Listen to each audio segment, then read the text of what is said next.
Bonjour les parents sans tabou. Aujourd'hui, on va faire le petit résumé de notre article sur l'éducation sévère.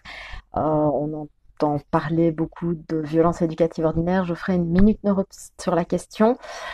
Aujourd'hui, donc, il y avait un article qui a été publié récemment sur l'éducation autoritaire ou sévère, et on va faire un petit peu le point rapidement sur les éléments essentiels de cet article.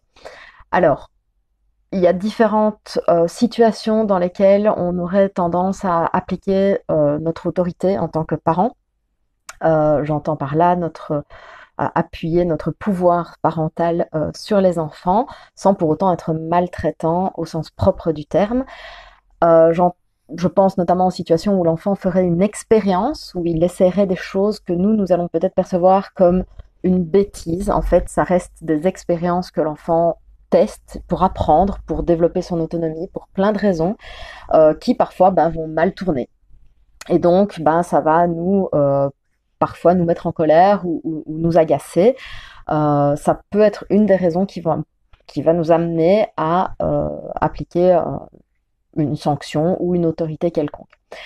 Un autre événement qui va aussi parfois nous inciter à être plus autoritaire, ça va être des difficultés de gestion des émotions par notre enfant, souvent parce que nous-mêmes, nous allons être dépassés par la gestion de cette émotion, et donc on va avoir tendance à vouloir un petit peu cadrer ça et parfois être un petit peu sévère avec l'enfant à ce niveau-là.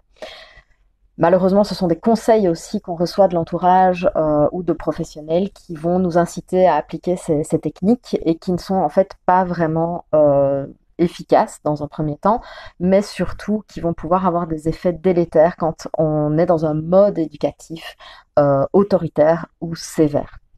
Alors, actuellement, les recherches sur l'éducation sévère montrent notamment des difficultés, enfin des retards développementaux, notamment au niveau du langage, des effets sur le cerveau. Vous trouverez évidemment plus de détails dans l'article sur notre site.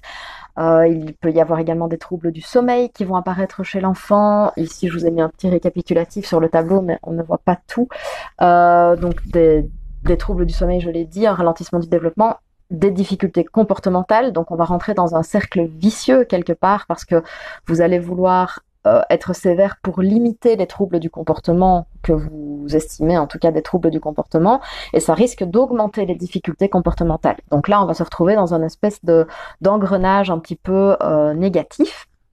Il va y avoir également des effets sur l'attachement, il peut y avoir des effets sur la santé physique de l'enfant parce qu'il y aura du stress notamment. Il pourrait y avoir également évidemment des effets sur la santé psychologique avec le développement d'anxiété, de signes dépressifs parfois.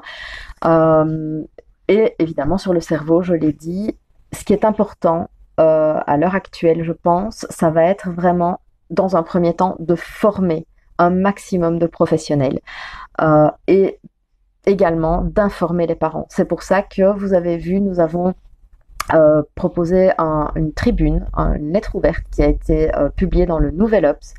Il y a également une pétition qui est en cours sur change.org. Vous avez toutes les informations en story à la une. N'hésitez pas à aller signer, à aller lire la tribune et à aller signer cette pétition si cela vous parle. À très bientôt pour de nouveaux articles de vulgarisation scientifique. J'espère que vous avez aimé cette capsule. N'hésitez pas à poser vos questions en commentaire d'ailleurs. À très bientôt.